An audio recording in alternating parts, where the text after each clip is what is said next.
ทุกคนรู้จักไหมค่ะว่านี่คือลูกอะไรใครรู้จักมั้งค่ะอย่าพามาชมลูกก็สวยงามเลยค่ะดูงาม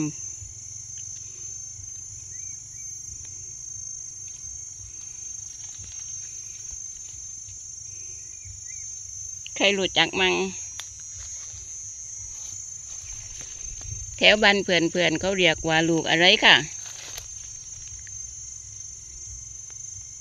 แต่ว่าแถวบ้านยาเขาเรียกลูกตาเป็ดนะคะแถวบ้านเพื่อนลูกเขาเรียกลูกอะไร